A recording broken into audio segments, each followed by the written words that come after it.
นางอนัตตาวิปัสสนาภาวนาหาหันยอดธรรมอนัตตา2 ชั่วโมงเต็ม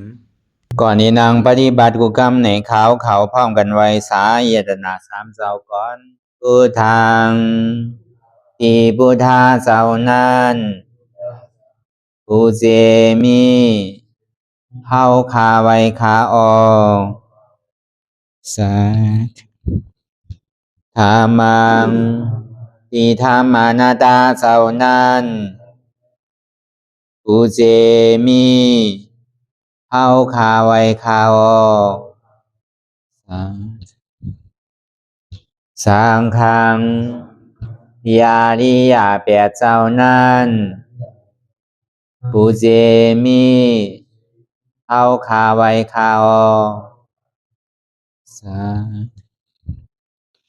ต่อสืบกาเฮาติเลยดูคันธาเปิงดีพระตราสังขากรอิมาหังอัตตาภาวังพุทธัสสะปาริจาชามิ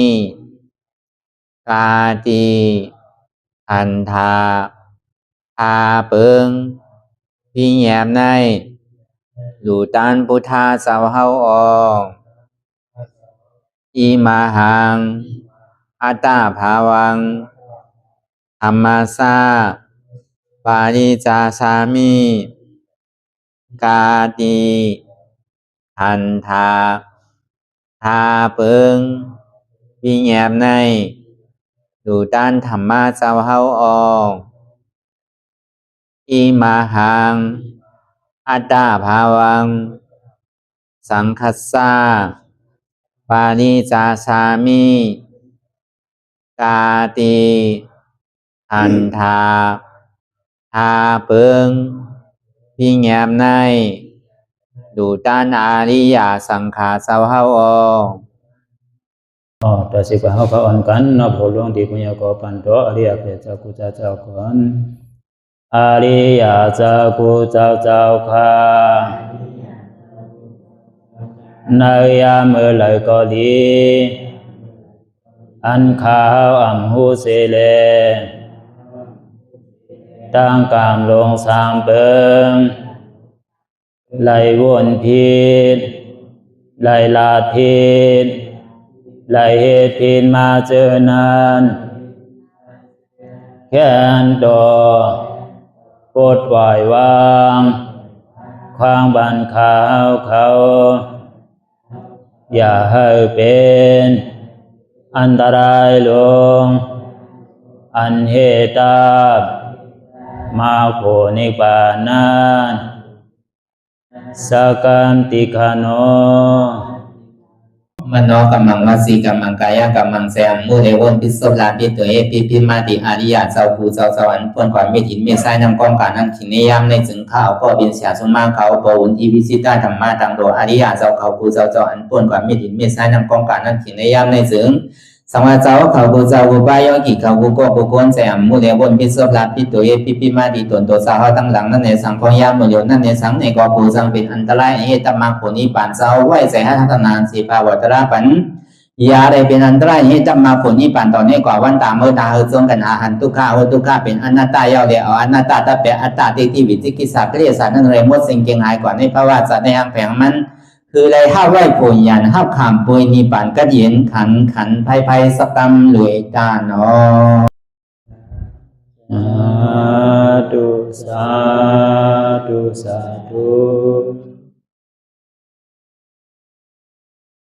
รับหูเนอเปิดวิญญาณปิญญา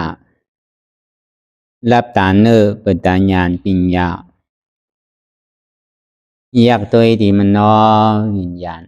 ธาตุใสเทียนเฮานั่นอันไรเสียนอันในเทียนมันพูดบอกเกิดขึ้นเป็นมานั่นในเกาะเราหมอวางเป็นอนัตตาได้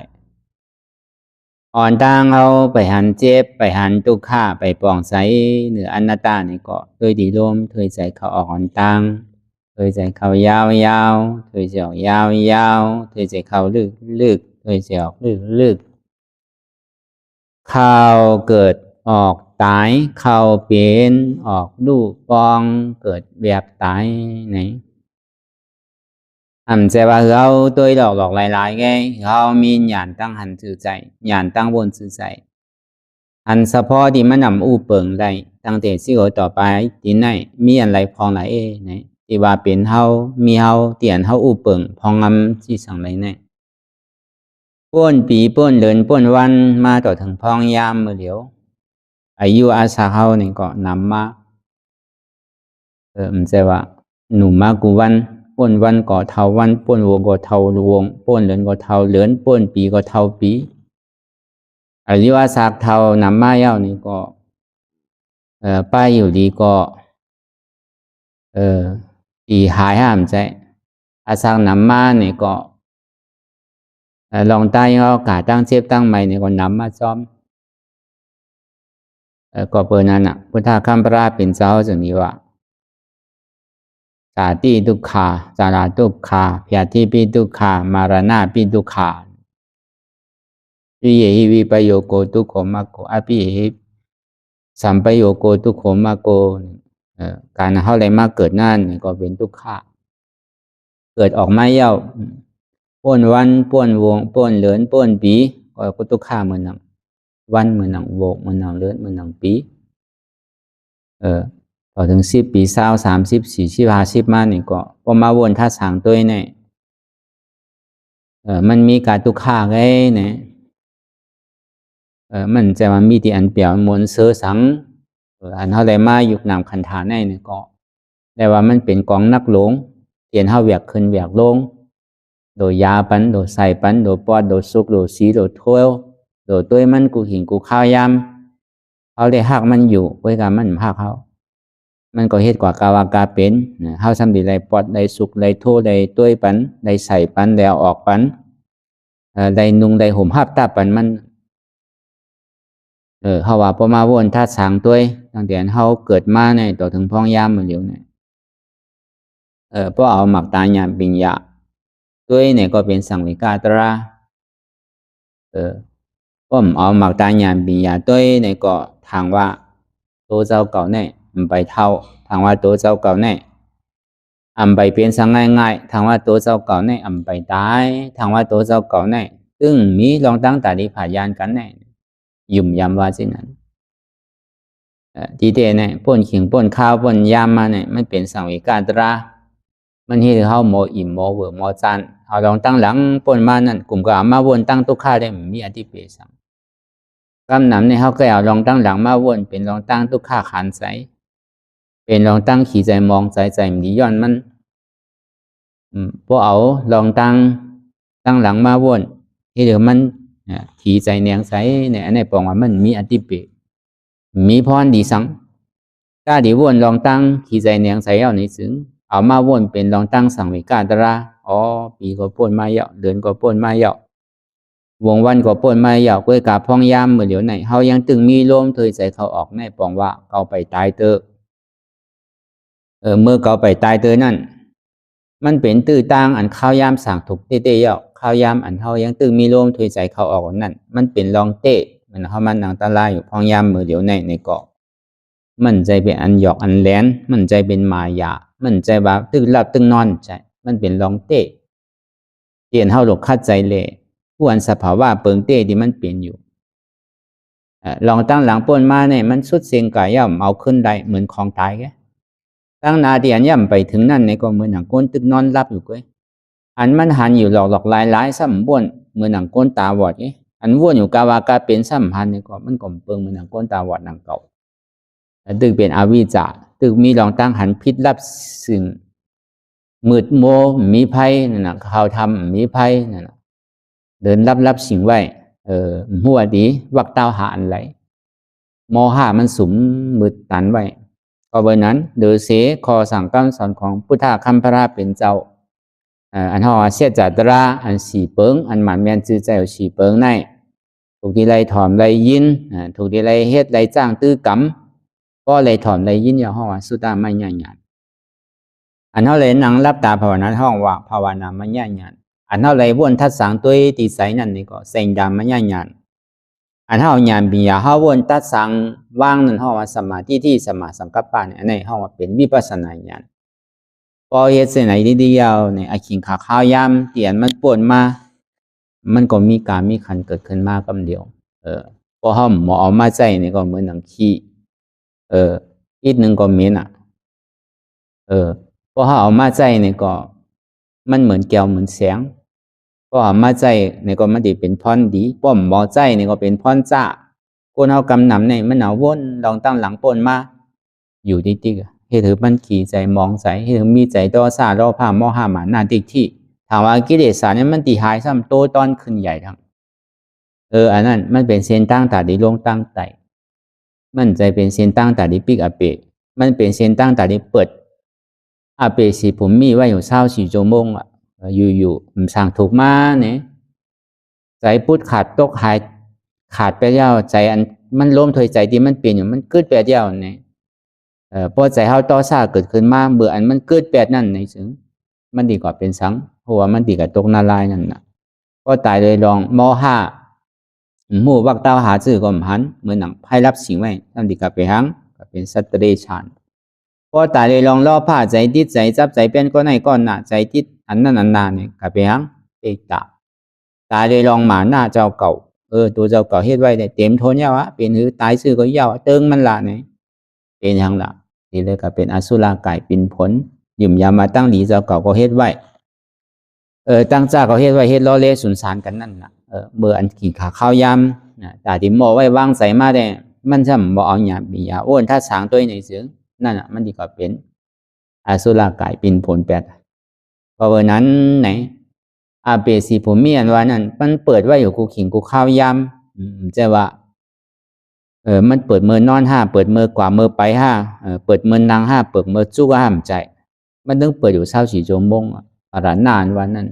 มีภัยที่หู้ล่ามขาดแหละอยู่อุกไว้กึดแปรเดี๋ยวก็ตายไปก็จางมีอยู่นอนรับรถไปตายไปเนี่ยก็จางมีไปกว่าครึ่งกลางล่มกว่าตายไปก็มีหนังเก่าก็เบอร์นั้นเนี่ยลองตั้งตายอันวันนั้นมันเปิดไว้อยู่24ชั่วโมงเพราะเฮาตัวตันมันในถึงเฮาดีตกซุ่มมันแปดเพราะเบอร์นั้นอันเฮายังตึงมีลมถอยใสเขาออกนั่นก็คือเฮาปอป่องแจงแรงใจเชื่อจาตราเอามาเป็นสังเวกาตราเฮ็ดให้เฮาป้อหมออิ่มหมอเวอหมอจันเอาตั้งแต่เฮาความมาในต่อถึงพ้องยามเหลียวในมีการทุกข์ให้รู้หรือเสียทุกข์เนี่ยมีอันใดเตรู้ไหนก็เบอร์สังทุกข์มันลูกที่ไหลมาลูกที่ว่ามันกึมเป็นดูมีสภาวะแหลกลายค่ายกูขิงกูข้าวยำห้องว่าสันตติสืบเป็นสืบลู่ติ๊กย้อนเบอร์ว่ามันเป็นลองตั้งสืบเป็นสืบลู่ติ๊กแต่มันจะดีเป็นทุกข์ข้าวจองว่าลองตั้งอันนี้จ้าในทุกข้าในตีเลยว่ามันเป็นทุกข้าเสียจ่าลองตั้งอันนี้จ้ามันกึมเป็นทุกข้าเนี่ยก็เบอร์นั้นเนี่ยอันเฮามาวนท่าสังด้วยวนลองเปิ้นในสังลองเฮาเลยสังเดี๋ยวสีทุกข้านี่มันมีไหลเนาะคนเฮาในหลกลุมผ้าทั้งหมดทั้งสิ่งเนี่ยมีก็ยาวผ่านก็ยาว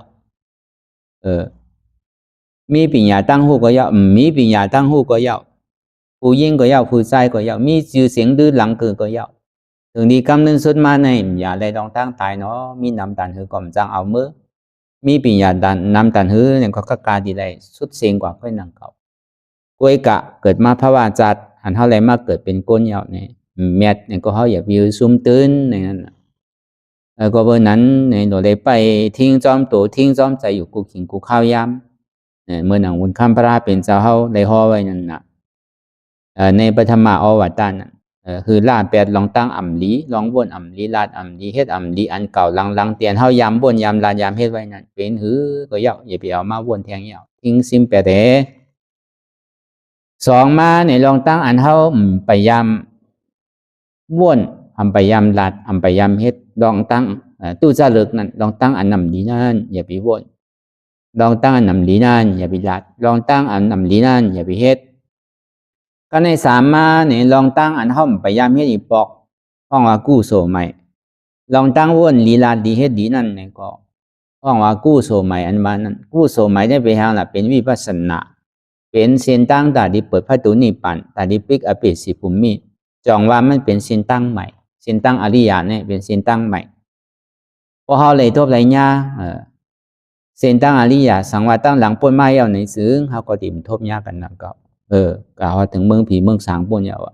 ถึงที่กำเนิดสุดมากกว่านิพพานกว่าจอมพระเป็นเจ้าพระเจ้าพุทธายาหันตาเขาเยาก็เบอร์นั้นแหละมันเป็นกู้โสใหม่เรียนเขาย่ำไปย่ำเฮ็ดถึงทีถึงตั้งเต้ๆนั่นแหละจองว่าคัดใจเฮ็ดถึงมันไหลเลยเนี่ยมือยังตึกกว่าไหลไปไหลมือยังตึกหูดีตาดีมือยังเองการขนาดเจ้าเก่าเนี่ยยังมีแหงตาดีเวียกตาดีเหตุการณ์ลั่นกันนี่นะเขาว่าเหตุการณ์วิปัสสนา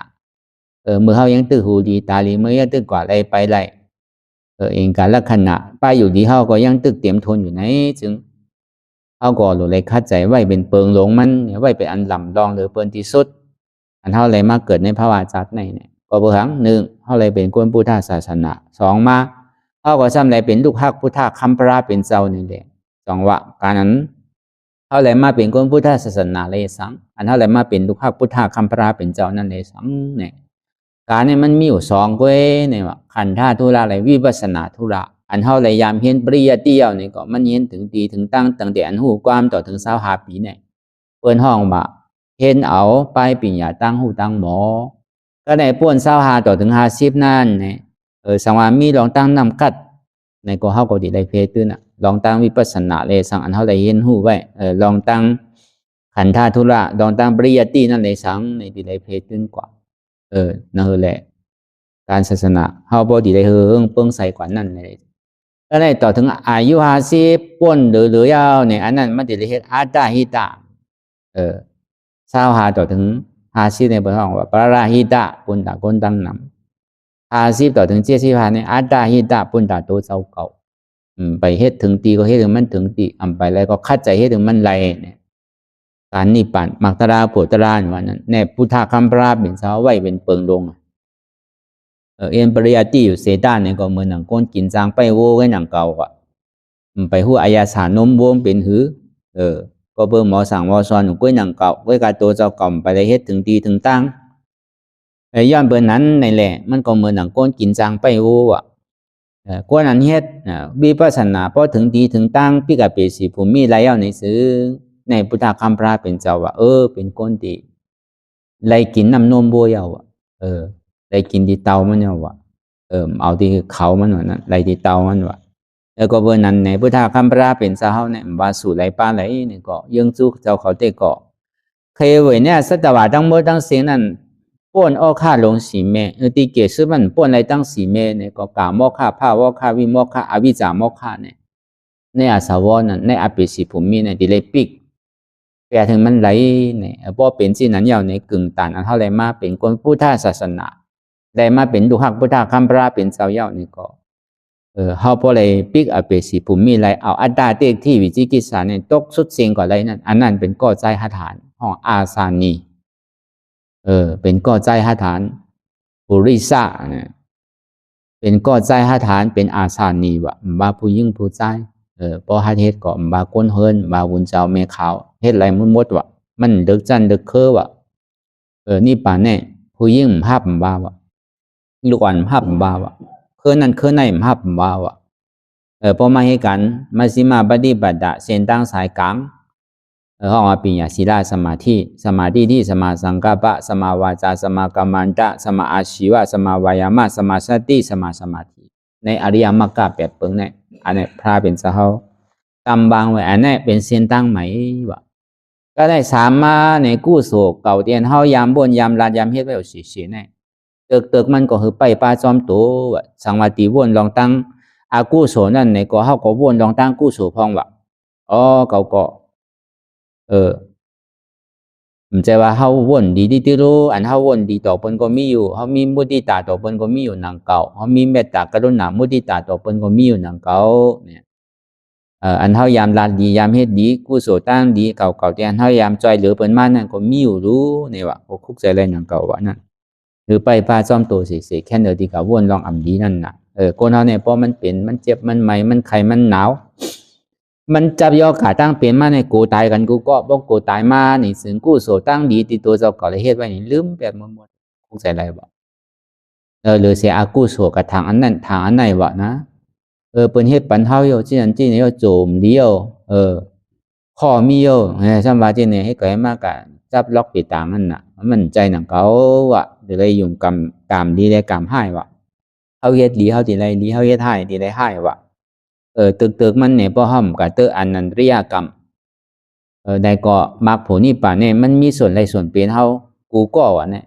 ห้อมได้เอาผาตินพุทธาคัมภราเป็นเจ้าออกเลือดห้อมได้คาเจ้ายาหันตา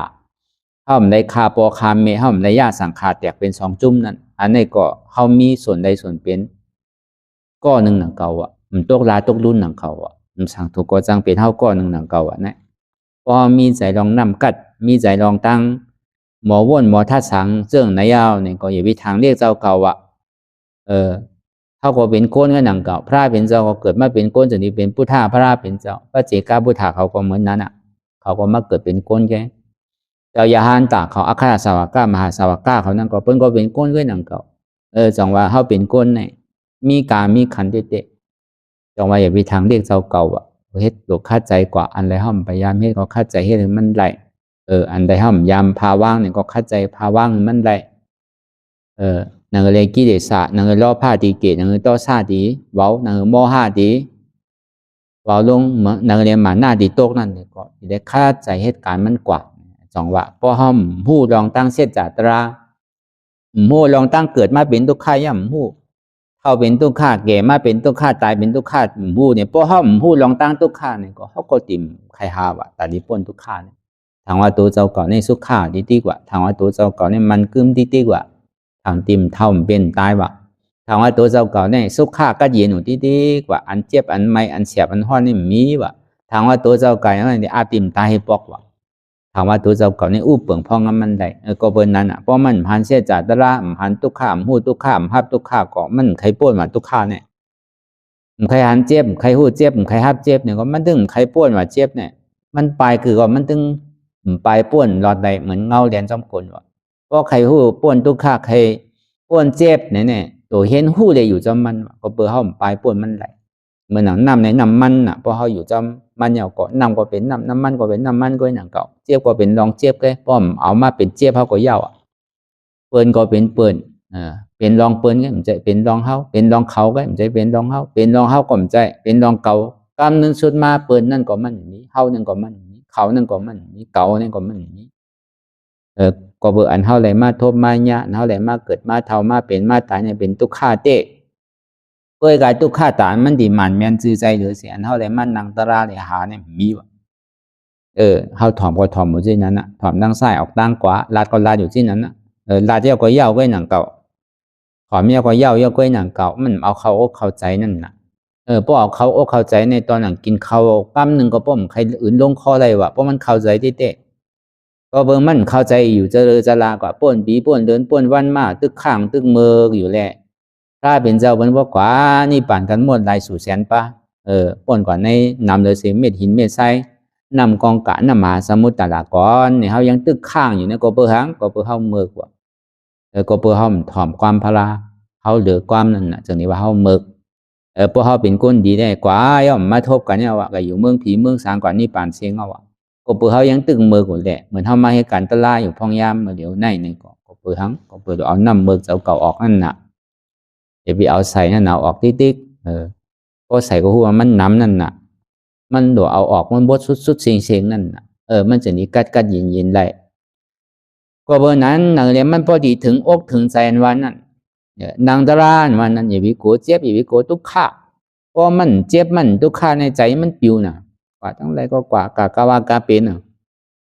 กำกว่าตั้งหลังกำกว่าตั้งหน้ากำบนกับกาวากาเป็นเอาเย้าพ่นขิงพ่นข้าวแปรแดง1 นาฬิกาก็กำ2 นาฬิกาก็กำแปรแค่น่ะแล้วก็เปิดทางน่ะก็เปิดห้ามเอาหยามปีหยาวนทัดสางมาดีโตบางพอเข้าจุนตัวเลยเพราะมาดีใจเนี่ยมันใครจุนในก็เปิดมันนำหนาใจเนี่ยกำกว่ากาวากาเป็นมันช้ำตืดจันเท่ากว่าเลยบางพอข่มจังให้ถือพอมันเจ็บมากก็เอาไอหยงนั่นกับไว้ดีใจก็ป้นเจ็บไปหลอกหลายๆนี่ก็จังมีรุ่นไหนก็หนังตาข้าวยามหึงมามันปลายหนังเก่าก็กับมันปลายตัวว่ามันเอาใจปลายนั่นน่ะที่นั่นก็ป้นกว่าหลอกหลายๆแค่ว่าก็เบอร์นั้นมันมาหลอกหลายก็ยาวก็เบอร์กิเลสเนี่ยมันใจดีตื่นมันดีลึกกว่าดีก็เบอร์ทางน่ะในขันธาเปิงนั้นยุคนั้นก็เป็นอันนึงก็หนังเก่าในขันธาทั้ง4เปิงนั้นวิญญาณเวทนาสัญญาสังขารนั้นมันเป็นนามนามธาตุนั้นมันดีโกเดเสรูปธาตุว่ะ จังว่าพอมันนางเลยหันเจี๊ยบไว้กับเดี๋ยวนั่นเข้มอ่ะมันโดนเลยซุกซักอ่ะโดนฮ่าแต่เลยจุนเฮไรแกอย่าพี่นึงอย่าพี่เพื่อนแกอันนั้นตารางมาเปียดีตัวนั่นโดนฮัดจุนตัวแกพอมาเปียดีใจมันจุนยำน่ะใจนี่มันมีหลาย300,000เปิงอ่ะกำใจเวทนา กำใจสัญญากำใจสังขาร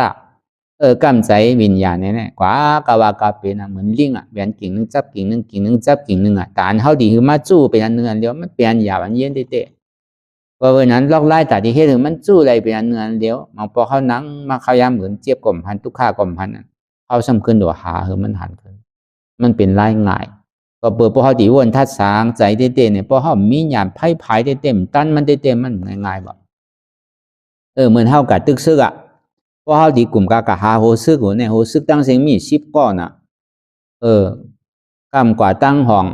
มันจะปอมาตั้งจานกว่าตั้งโต๊ะมันปอมาตั้งออกกว่าตั้งออกปอมาตั้งโต๊ะมันเป็นที่ไหนปอกว่าตั้งเจียงห้องวันโต๊ะซ้ำปอกว่าเจียงห้องวันออกที่ไหนน่ะกว่าเจียงห้องวันออกซ้ำปอกว่าเจียงห้องวันโต๊ะเนี่ยเจียงจานวันออกซ้ำกว่าเจียงจานวันโต๊ะเนี่ยเจียงจานวันโต๊ะซ้ำกว่าเจียงจานวันออกหมุนปั่นกว่าติ๊กๆแหละมันไวน่ะวะเรียกสารเนี่ยถ้าเขาอยู่ใกล้ๆเย็นๆในห้างแฮนตีอยู่เขาไว้เข้มอยู่เนื้อร้อยสูงไว้ถึงว่ามันหยาบเย็นเสียด้านในก็โดคัดจีได้ห่างเฮียนคือเฮาหลักนาเฮาไว้ดีๆพอมันมาหาเฮาเนี่ยมันดีเข้มเลยสิเฮาตีก็แดนกว่าหามันบ่ไล่อันเฮามันนังเนี่ยหึงมาหาเฮาอ่ะเนี่ยอย่าพี่ก็หามันบ่ก็หามันในหาซื่อก็มันไล่ว่ะมันหาทีนึงพูดทีนึงอ่ะแต่มันดีตัดแปลให้มันหยาบนะว่าตาที่หึงเกิดเป็นอนุรมายานนั่นตาที่มาเป็นอันนึงอันเดียวนั่นบ่ตาที่ตื้อจันมันเนี่ยมันหยาบได้ๆแบบสองเขาอยู่กัดเย็นๆทางแฮนเคืองเฮาไว้ดีๆเคืองหลักนาเฮานั่นทางแฮนไว้ดีๆมันใครมาภายไรปอกไรเจียงไรก็ซับตกที่ก็ควายเป็นนังเก่าดีเฮามันสั่งถูกก็ลูกก็เบิ่นนั่นเฮามันนังตลาดนั่นก็เหมือนกันนังเก่ายิงมันหันเจี๊ยบหันทุกข้าไว้ก็คือก็อันนั้นน่ะใจมันดีนิ่มโหนาซึ่งมันดีมาจู้เฮาอ่ะเมื่อเฮาแก่นแข็งมาพอเฮาแก่นแข็งเนี่ยมันหยอกเขามันบ่หยอกมาเรียนเขาพอเขาแก่นแข็งมาเนี่ยมันใครมาผ่ายไรมันไหลก็อย่าไปเสือกขาดอ่ะพอผมจะใกล้ขาดอ่ะเสือกมันพอเป็นนั้นเนี่ยมันขามอะไรอย่างเก่าอยู่ที่แรกก็การมาหาตืดมาหาอะไรอยู่ที่นั่นน่ะก็เบอร์นั้นไล่เขามาจ้างตื้อกรรมแต่ละอันมันหันเจี๊ยบไว้หันทุกข้าวไว้นางใจตายพวกเกิดนางขาพวกใครตีพูดใครขาดนั่นอันนั้นเราเยื่อเอาพอมันหันเก่าเนี่ยมันหันเปื้อนเอาวะพอมันหันเปื้อนเนี่ยมันหันเก่ามันดึกบ้วนลองเปื้อนลองเขาอ่ะลองเฮาดีๆอ่ะเก่าเนี่ยไปหันเตอเก่าเป็นหือก็อย่างว่าตั้งพิษเปื้อนในหันตั้งพิษเจ้าเก่าในห้ำหันนั่นน่ะมันเป็นที่นั่นน่ะพอมาบ้วนลองเปื้อนคือพาว่างไงลองเปื้อนมันดุติดไหลมากมันจะดีเป็นเปื้อน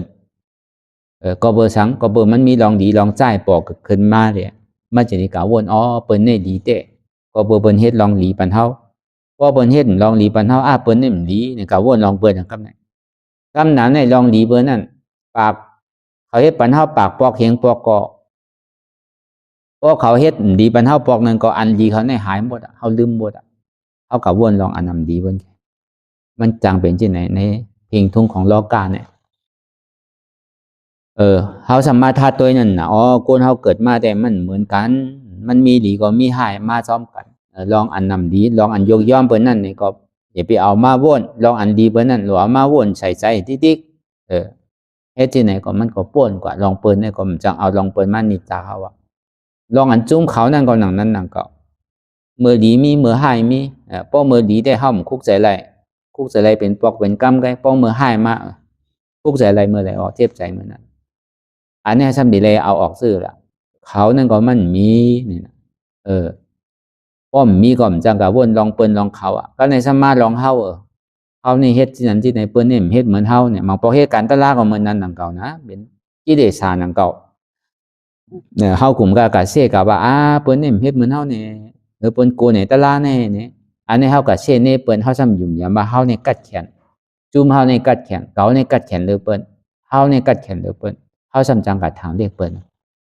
กวนเอาในโลกโลกาเนี่ยมันจังว่าได้เพราะว่ามันถึงขิงขาข้าวยามมากกว่ากำไว้หนังเก่า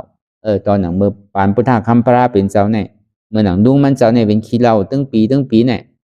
ถึงดีกำเนินสุดมาเนี่ยมันก็ตัดอกตัดใจแหละเขาติ่มกินเป็นคือเขาเย่ากำในแต่เมื่อไรเขาเสียจ่าวเสียกำในเขาติ่มเยอะอดกินเตะเราเนี่ย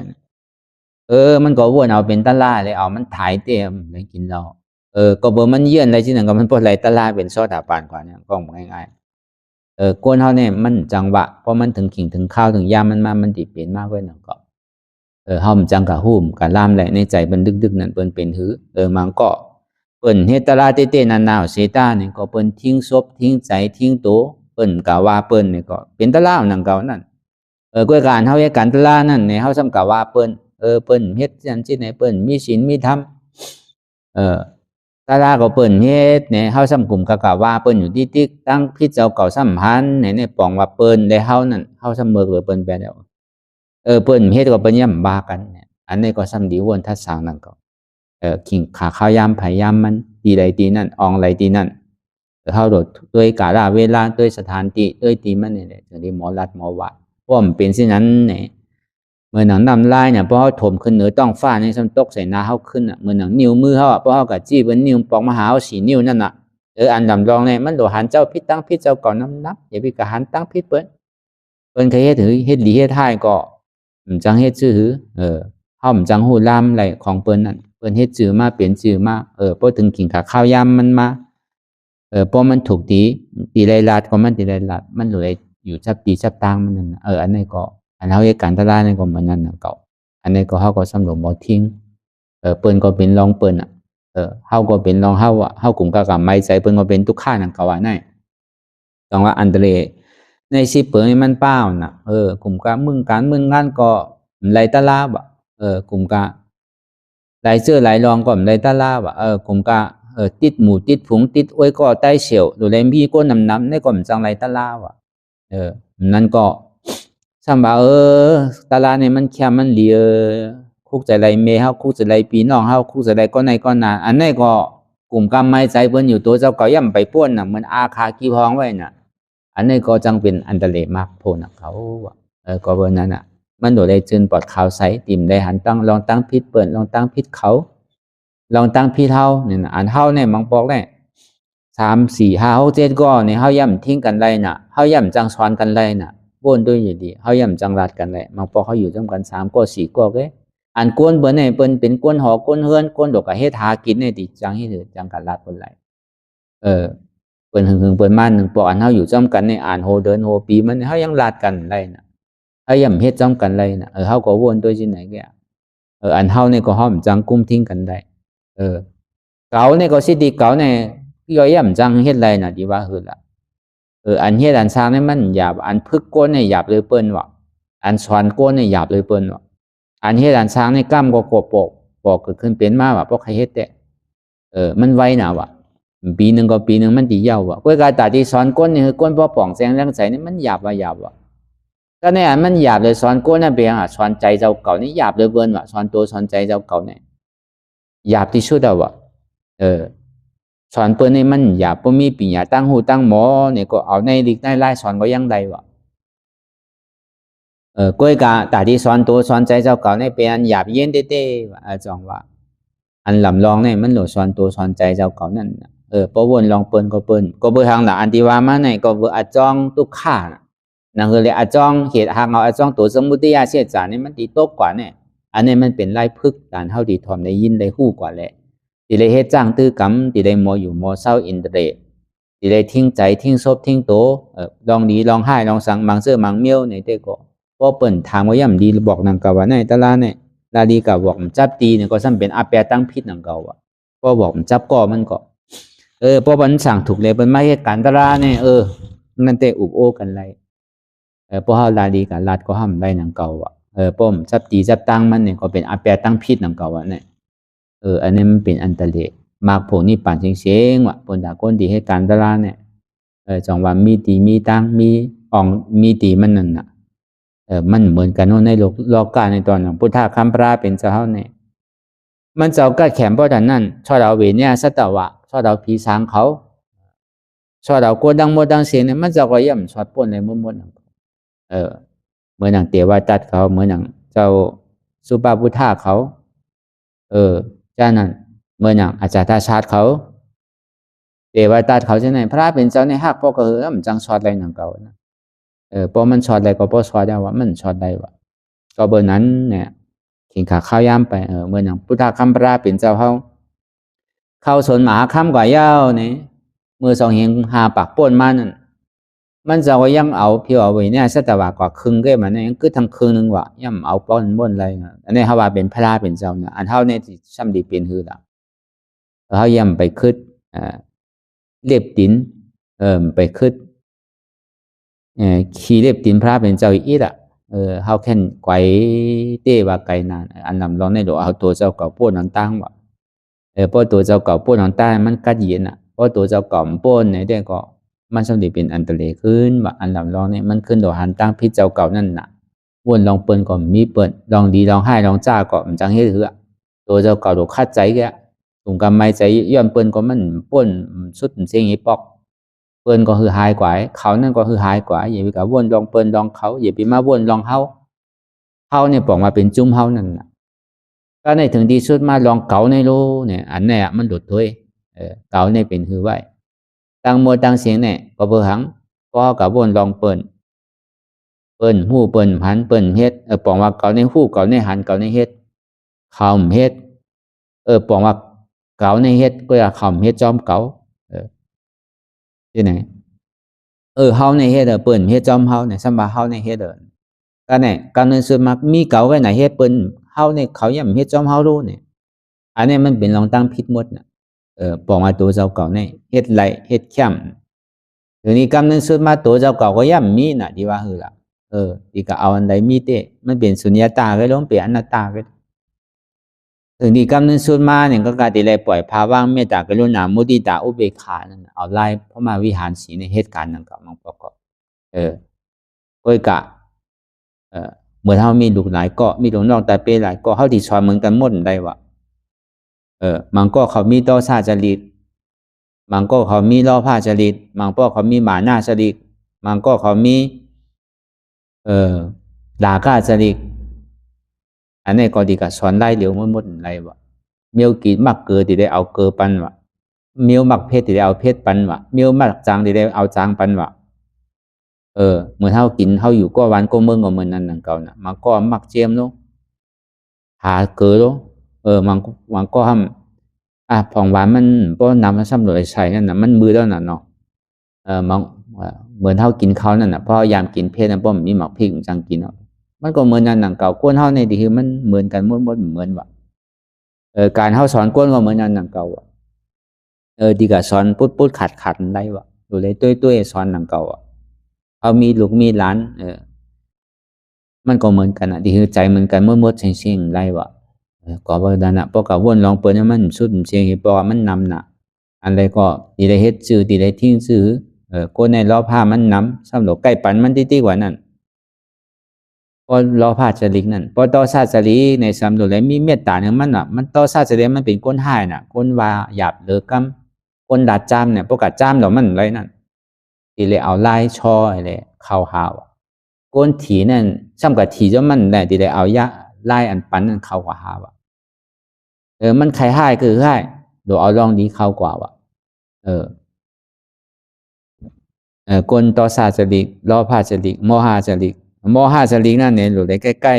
ๆถามใกล้ๆบอกปันวะโมหาจริกนั่นหมาหน้าจริกนั่นเนี่ยมันซ้ำใครมันพวกใครถอมเปิ้นน่ะมันใครลาดแกหรือเลยถอมมันพองว่านั่นเขาหมอเขากัดแขนคือก็ยาวเขาอย่าไปกัดเทงมันวะหรือมันหอมันถามกว่าก็หอมหึงปอเปะโอเปะใส่แล้วเนี่ยเขาก็ค่อยว่า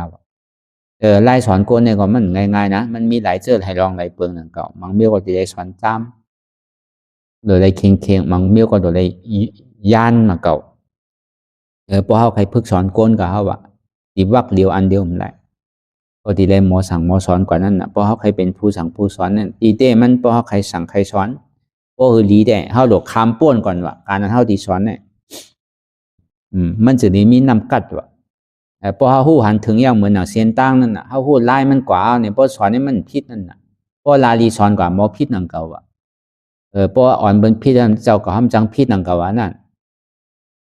มันก็ซ้ำเป็นอันตรายนั่นเขาพอดีได้เฮาเลยทบเลยญาเลยฮอดได้ถึงเอาอ่ะในเส้นตั้งเบิ่ง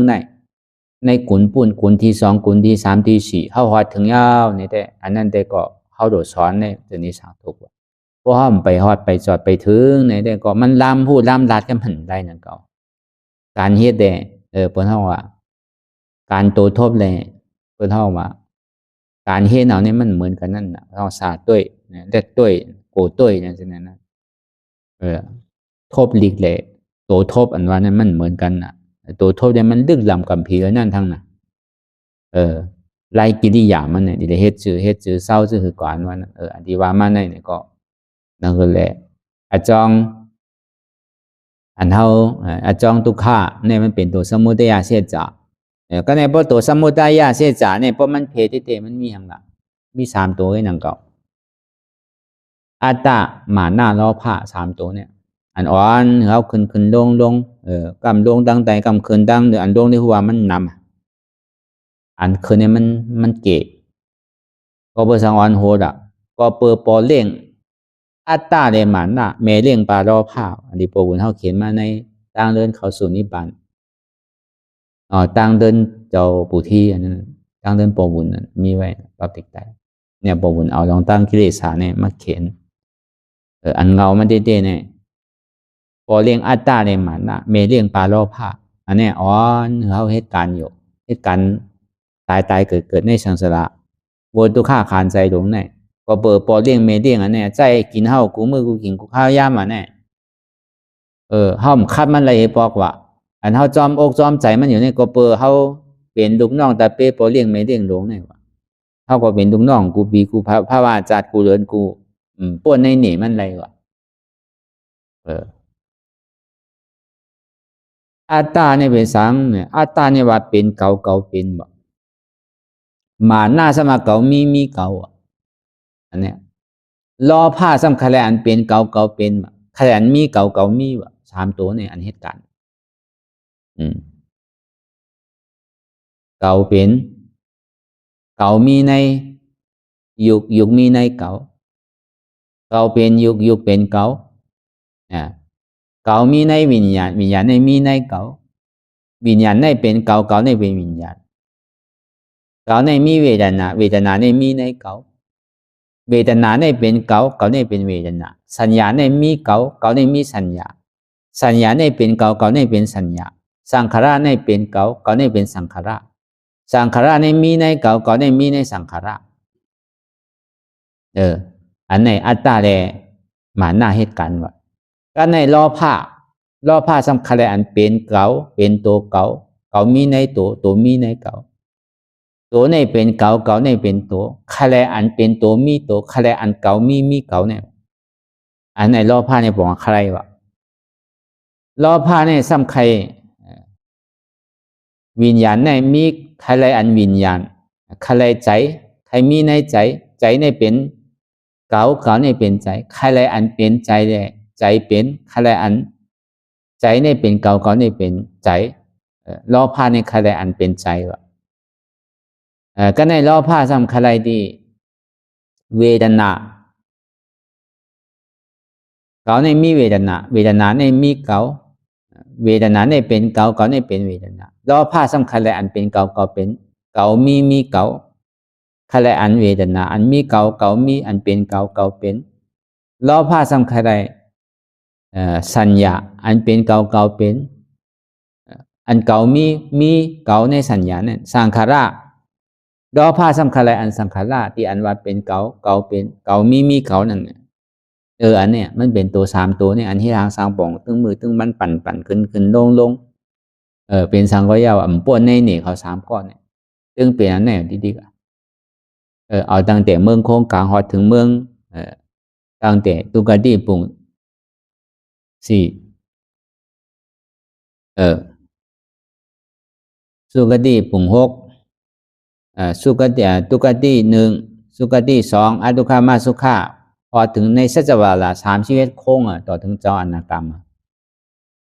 มันไปเย้าน่ะตึงมีเก่ามีอยู่นั่นน่ะพวกเมื่อไหร่เป็นยาหันตาก็จะนี้เย้าอันนี้ได้ห้อมกะคัดคือมันสูงบ่ตันนั้น อันดับรองว่าได้เขาปีกับเบสิผมมีอะไรก่อนนะเอาอัตตาได้ที่วิจิกิจฉาเนี่ยออกก่อนนะอัตตาเดียนอยู่พิดว่ามีหัวเก่าขาเก่ามีมือเก่าตัวเก่ามีใจเก่าเจ็บเก่าอันนี้อัตตาตัวเนี้ยเราเอาตัวนี้ออกอัตตาเป็นเก่าเก่าเป็นตัวนั้นนะเป็นหัวเก่าเป็นขาเก่าเป็นมือเก่าเป็นตัวเก่าเนี่ยเป็นใจเก่าเนี่ยเป็นอัตตาก็เดียวเก่าเนี่ยเป็นตัวเก่าเนี่ยเป็นหัวเนี่ยเป็นเก่าเก่าเนี่ยเป็นขาเนี่ยเป็นเก่าตัวเนี่ยเป็นเก่าเนี่ยเป็นตัวใจเนี่ยเป็นเก่าเนี่ยเป็นใจก็เนี่ยดูเอาเนี่ยออกเพราะมีอัตตาอย่างนี้ก็นี่จึงจังว่าเขามันดังตลาขาเจ็บขาเนี่ยเป็นอาจองทุกข้าก็เดียวนั่นเจ็บเนี่ยเป็นอาโจทุกข้าเป็นผลของทุกข้าก็เดียวแอลเจ็บแอลเนี่ยเป็นเหตุทุกข้าเจ็บเนี่ยเป็นผลทุกข้าขาขึ้นขาเนี่ยเป็นเหตุทุกข้าขึ้นเนี่ยเป็นผลทุกข้าโหไข่โหเนี่ยเป็นเหตุสุขะเอาเหตุทุกขะอันไข่อันเจ็บเนี่ยเป็นผลทุกขะตัวสมุทัยเสียจากในทุกขะเสียจากเนี่ยมันเหตุการณ์จอมกันทีเดียวใจที่พูดตีขาดอ่ะใจเนี่ยเป็นอจองทุกขะเป็นเหตุมันอันเจ็บอันเสียอันไม่อันที่พูดตีขาดเนี่ยเป็นทุกขะเกาเจ็บเกาเสียบเกาไม่เกาเนี่ยเป็นอจองทุกขะอันเจ็บอันแก้นต้องต่อเนี่ยเป็นอโจทุกขะมันเหตุการณ์จอมกันดีๆพอมันพูดบอกเกิดขึ้นเป็นมากกำไรเนี่ยก็โหมมีคามมีมือมีโตมีใจมีเจ็บเนี่ยก็มีเป็นอนัตตาอันนี้เป็นรายง่ายที่สุดอ่ะก็บนนั้นทำมันหนังตลาเนี่ยในปฏิจจสมุปบาทนั้นในเวทนาในตัณหานั้นอ้อมขามทุกข้าอะไรเนี่ยก็มันลันเข้าตัณหาคำเดียวเราพาเนี่ยเข้าคำเดียวอ้อมขามทุกข้าอะไรมันขามเจ็บอะไรป้อมมีสมาธิที่ทิ้งจอมสมาสังกัปปะพาวางจอมนะมันหลันเขาซื่อละเป็นหูเกาขาเกามือเกาตัวเกาใจเกาเจ็บเกามาเย้าเนี่ยก็เบิร์ลองตั้งหันพิษหันมานะลองตั้งวุ่นพิษก็ตามมาจอมกันเดียวพื้นเนี่ยหนึ่งเลยค่ายยาจะเปิดตามื่นตามองขิงมองข้าวมองยามมือฟูมากกว่าเฮ็ดกว่าเฮ็ดกว่าให้มามือฟูก็ป้นกว่าเอาน่ะปาดตีมาคัดใจดีๆกว่าเฮ็ดกว่าให้มาปาดก็ป้นกว่าเฮ็ดกว่าให้มาอันเดินป้นมากคัดใจดีกว่าเดินก็ป้นเนาะเฮ็ดกว่าให้มาปีดีมากกว่าแน่ปีหนึ่ง2 ปี3 ปีอาซักบอก30-40มากกว่าเฮ็ดเลยป้นกว่า30-40 50 60ก็ป้นกว่าเฮ็ดกว่าให้มากก็ทางว่ามันดีจำมันไกลที่กันน่ะวันเย้าป้นวงเย้าป้นเดินเย้าป้นปีเย้าป้นจานเย้าทำป้นกว่านั้นมันใจจำมาแล้วนั่นมันทำไกลแล้วไกลกว่าที่มันจังเป็นที่นั้นในพวกมันขามเจ็บมันขามทุกข้าอะไรเนี่ยมันหาตั้งแต่ที่ปลายนั่นนะเพราะว่ามันขามแล้วในซื้อสิติมันใจเก่าลุงเคยเป็นหนึ่งก็เย้าเปลี่ยนหน้าตาก็หลุดตามเป็นพระตราสังขารเนี่ยกำเอาขึ้นพวกก็เอาขึ้นในปองก้นหลักแกเหรียญพระตราสังขารแกกำเหรียญเอาเป็นคือก็เก่าจนพาวางเอาดูเป็นคือก็มันตายกะนะตายมี2 ตายทัดนะก้นตายเป็นขุนผีนั่งผีอัตตาตายเป็นอริยะภัยตายก็มันซุ่มกว่าเนี่ยเอจิไหนมันก็ป่วนกว่าอันนี้ลายนั่นเลยเข้าติ่มหันพิษลำลองเลยเปิ้ลนั้นพอหันพิษก็วนพิษพอหันหมันแมนก็วนหมันแมนจอมก็มันจังให้เถื่อพอมันเจ็บมันกวนมันขืนมากเนี่ยมีเหตุทางเอาจ้องสุขาเนี่ยมีโหมีคามมีมือมีตัวพอมันมีเนี่ยมันโดเจ็บโดสั่งไรรู้ย้อนมันมีมันใครหนึ่งกอมหนึ่งพื้นกอมต้งไข่มันได้กอมเปิดตามเหมือนตามมองขิงมองข้าวมองยามป้อมไปถึงขิงขาข้าวยามในกอมพื้นหนึ่งเป็นคือก็เย่าโอ้ยจีเนี่ยก่อนดีกับขามไรอัตตาวันในโตกำเหลวพูดขาดกว่ากำเหลวอัตตาที่วิจิกิจฉาเนี่ยพอโตพูดขาดกว่าอเปลี่ยนวันนั้นปีกแววแล้วเบสิภูมินั่นพอปีกแววแล้วพระตัวนี้ป่านี่เปิดไว้เอาในกุนตั้งนานในคามป้นกว่ากุนนึงเอามันดีสืบคามกว่าตั้งนาทางนั้นมันเป็นอันหยาบชีอิดเพราะมันยามคามกว่าหัวมันเป็นก้อนกว่าตั้งน้ำบอกขึ้นตั้งหลังยาวก็เป็นเช่นนั้นเนี่ยซุ่มยาวเกิดมาพระวาจาปันเนี่ยถึงตามเป็นคนเตะเป็นคนพุทธศาสนาเตะเป็นลูกหักพุทธคำพระเป็นเจ้าเตะมันดีเลยยางกว่าจอมเชนตังพระเป็นเจ้าเขาเจ้ายานตะเจ้าปัจเจกพุทธะเขาเจ้าอริยะเขากว่าทั้งไรนี่ก็เด็กกว่าทั้งนั้นมันก็ง่ายๆกันนะเนาะพอเขาถอดไม่เข้าหมอไว้วางใส่เตะก็เพราะมันเขาได้ก็หยาบนังเก่าจังให้ถือเอาตั้งออกซ้ายออกตั้งขวาก่อมจังให้ถือนั่นเตะ พระเป็นเจ้าก่อมจ้อยได้หนังเก่าเจ้าอย่าห้านตาเขาก่อมจ้อยได้โดยเสียบอกในเส้นตั้งพ่อมเมื่อดีจังให้ถือละกว่าซื่อๆนะอย่าไปกึดใส่กึดกว่าทำกับกึดอยู่ก็จังให้ถืออันนั้นแต่ตั้งซุ่มเฮาแต่มีที่เฮาอ่ะมันเฮาดีกว่านี้ไผมันจังนี้ทีนี้ปอนี้เมก็มันนี่แหละทีนี้ไตนี่เนอขุนเมืองว่าอันนั้นอันนาให้เป็นเฮาก่อมจังนี้ดีกันนี้พระเป็นเจ้าก็ก่อมจังนี้สิที่เพิ่นบอกนี้เอาในเนาะเฮาเมื่อมจังให้ถือละก็การที่ได้ขามดีตัวเจ้าก็เฮ็ดสังไว้ก็มีไผจอยได้ถึงที่คำนึงสุดมาพอพึ่งไว้ยาวในซึ้งเนี่ยเสียงนี้มันมีในตัวเฮาในไผมันจังยาจังเก้าจังหิมในยตนาแก้วแม่สามเปิงอันเมียเดือเสพรายตนาตรายตนาสร้างใครยตนาอันเมียรู้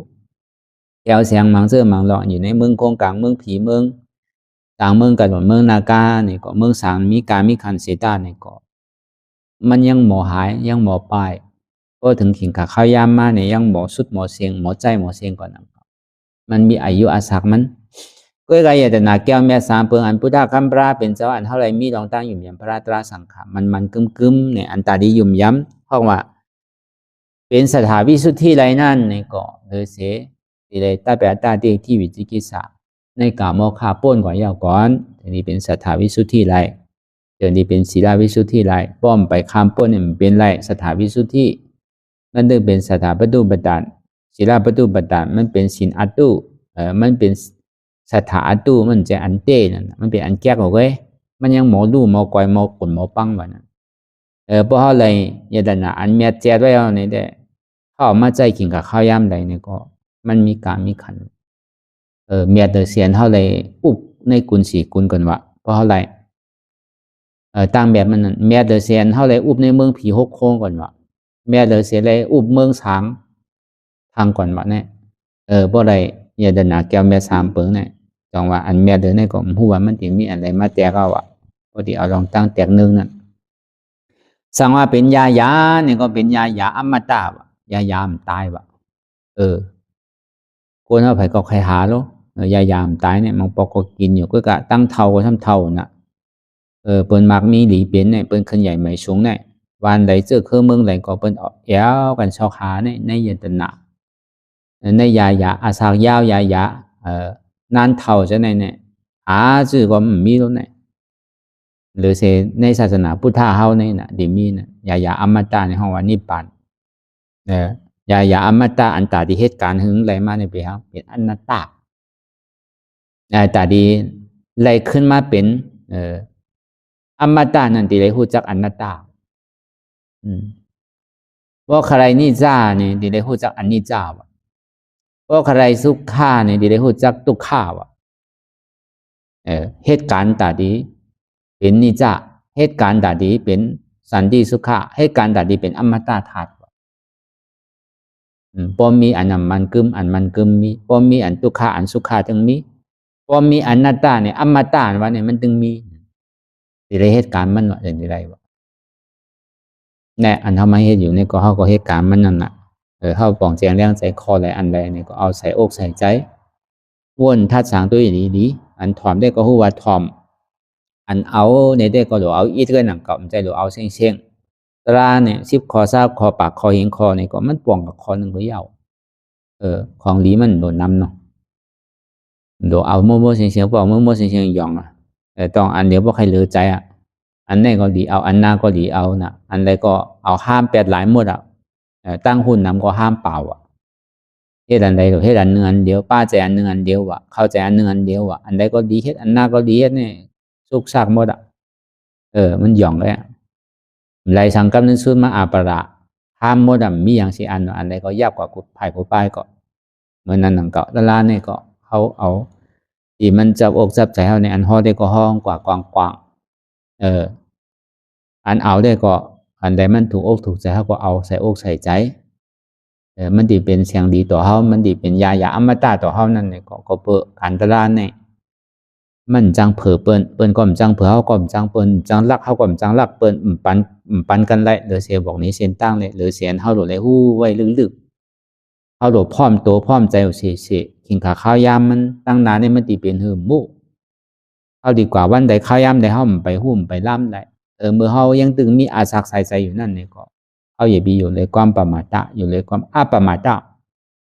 เมื่อกว่าเมื่อไปเมื่อจุกเมื่อนั่งเมื่อนอนก็อย่าไปเอาลองตั้งต่างเสื้อต่างลองมันนิจจังอยากเก้าเขาพอมันพูดปวดมากกว่าวนว่างเป็นอนัตตาจะวางมือเขานั่งแค่เช้า4 ชั่วโมงเนี่ยพอเขายังตึกหู้โตเนี่ยใจอันว่าเนี่ยมันเกิดขึ้นกูขิงกูข้าวยามนุใจอกุศลพอมันปุบป่อบ้านนี่อย่าไปตั้นลายออกซบตัดกำเดียวดีใจนั่นพอมันตัดไหลดีใจก็ชบเนี่ยมันจังลาดอ่ะพอมันตัดไหลดีใจเนี่ยก็มันเนาะอากุโสวจีอากุโสกายอากุโสไว้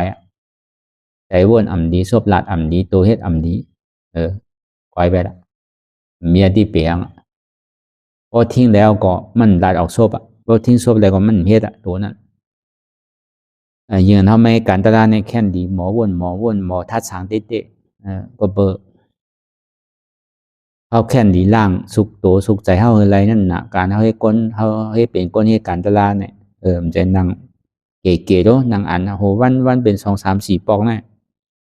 อ่านโห2 3 ชั่วโมงมันเนี่ยพอเขาสั่งทิ้งไรทิ้งซบทิ้งตัวอะไรเนี่ยแค่ให้เลยก้นนั่งสั่งก้นเปิ่นนั่งเป็นยังหมดทิ้งซบทิ้งใจเนี่ยบอกว่าเขายังไปคืดเตอเขายังการตลาดเขายังตึกตกเต็มอยู่อันเปิ่นเฮ็ดเนี่ยเปิ่นตัวตอนเดี๋ยวเขา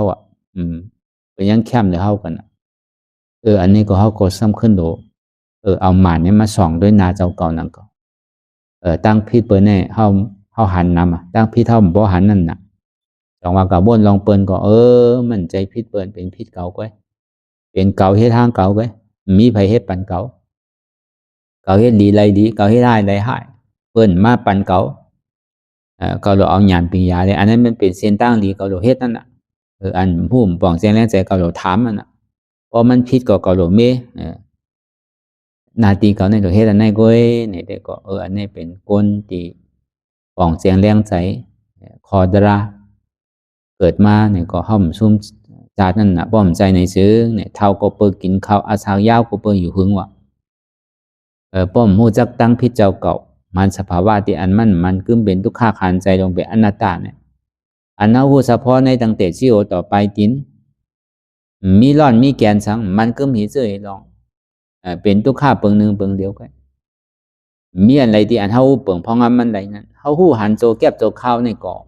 ยังมีการมีคันอันอาซาเขาอยู่เป็นปากว่ะอันคำหันนั้นตัวเราพอเขามาป่องเสียงแรงใส่ตลาเนี่ยมันเมียดพวกมันจังอันนับขับมันแหละลองตั้งอันเมียดอันเข้มอันเมียดหล่อนตอนแกมันก็เบอร์นั้นเนี่ยอันนี้ก็เขาวนดีวนยาวข้าวยามมึงหึงอย่าไปว่าไพ่อย่าไปว่าเทิงอันเฮาหันอันเฮาวนอันเฮาวนเฮาหันนั่นหึงพอเพียงเพียงกันกว่าวนต่อถึงเจี๊ยบนั่นพอสุดวนต่อถึงตุกขาพอสุดถ้าต่อถึงอัตตาพอตกพุทธขาดกว่าอันใดที่มันพุทธพอเกิดขึ้นเป็นมานั่นนี่ก็คือเฮาหมอวางเป็นอนัตตาไรเนี่ย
ลองตั้งอันเป็นอยู่กุเซอกุยาย้ายข้องคำไว้ที่ใส่หูถอดถอนออกที่ใส่หูมันออกเสียงก่อนสภาวะอะไรก็ดีลองตั้งอะไรก็ดีอันเกิดขึ้นมาที่อยู่ตัวที่ใส่ที่เจี๊ยบสนั่นถอดถอนออกที่ใส่หูมันออกเสียงสภาวะยุทธาสีเปิงสนั่นเจ็บเทียนโตกอดเนตสั่นไหวโคมไต่ไม่กัดอ่อนแข็งสู้ตุนทรัพยายจึงอยากเปลี่ยนดูสภาวะยุทธาสีเปิงสนั่นตีหนังทาดกว่าผู้ทรัพย์ตีอัตตากว่ายึดว่ามีโตมีใสมีเจ็บสนั่นเอาบ่วางเป็นอนัตตาไหลลองแสนพ่องปิวอยู่อันเฮาว่นลึกว่นเลยอยู่เป็นเดิมเป็นลาวอยู่ซึ่งในสาวถอดถอนออกตีใส่หูมันออกเสียงก่อนยอมกึดยอมออกยอมลงอันเฮ็ดให้เฮายินดียินให้เสื่อมอารมณ์เสื่อมถึงใสถึงคอไว้ตีมันยืดไว้ตีมันเป็นทุกขานั้นควรปล่อยวางออกที่ใส่หูมันออกเสียงก่อนลองเสื้อเป็นทุกข้าเลยลองย้อนถึงใสหลายๆอย่างมันเกิดขึ้นมาตีตัวตีใสตีเจียบสนั่นควรวางย่อเสียงก่อนก่อยค่ายย้ายลายหนึ่งพื้น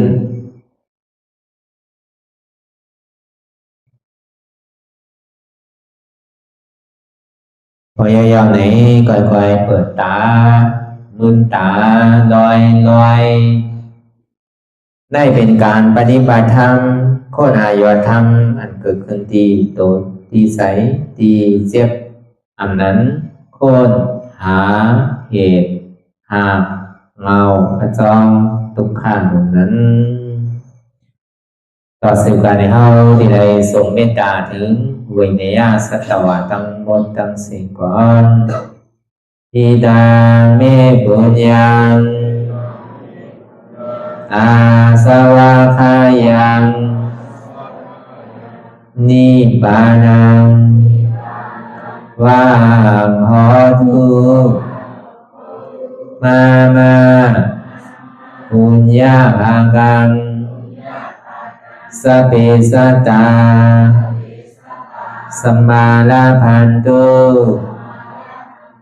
อีตังเมปุญญังอันเฮาคาไลมาตือกรรมปฏิบัติ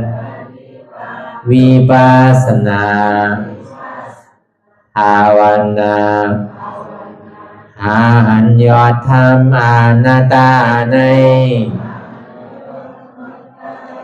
อาสวะคายัง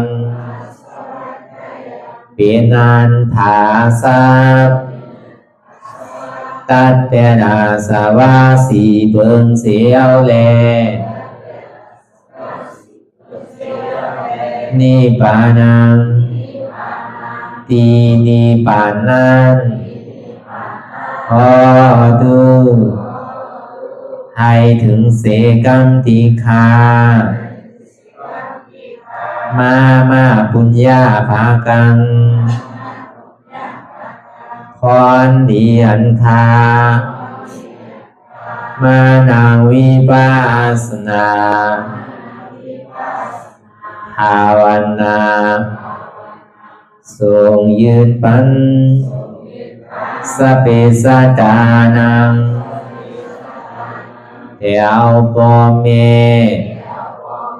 สลาญาติกาดึงเคเจอเคได้ก็แลจากว่าสัตวาทั้งสิ่งดังดวงนั้นสมาลาพันตุอะไรพรดีนำกันตั้งเฮาคา ตังสิงสกัมติคาโนสาธุสาธุสาธุ ต่อสิกว่าเขาอ่อนกันนับหัวหลวงที่ปุญญาโกปันโตอริยเปเจ้ากูเจ้าก่อนอริยเจ้ากูเจ้าข้าในยามเมื่อไหร่ก็ดีอันข้าวอ่ำหูเสเลตั้งกามลงสามเปิงไหลวนพิษไหลลาดพิษไหลเหตุพิษมาเจอนานแค้นดอกปดปล่อยวางความบันขาวเขาอย่าให้เป็นอันตรายลงอันเหตุตามาโผนิปานันสกัมติคาโนมโนกัมมังวสีกัมมังกายกัมมังแสมมุเรวนพิศลาปิตัวเอพิมาติอาริยะเจ้าภูเจ้าสวรรค์พ้นความเมตินเมสายนำกองการนั้นขินนิยามในจึงข้าวก็บินเสียสมาเขาปวุนทีวิสิตาธรรมะตังโดอาริยะเจ้าเขาภูเจ้าสวรรค์พ้นความเมตินเมสายนำกองการนั้นขินนิยามในจึง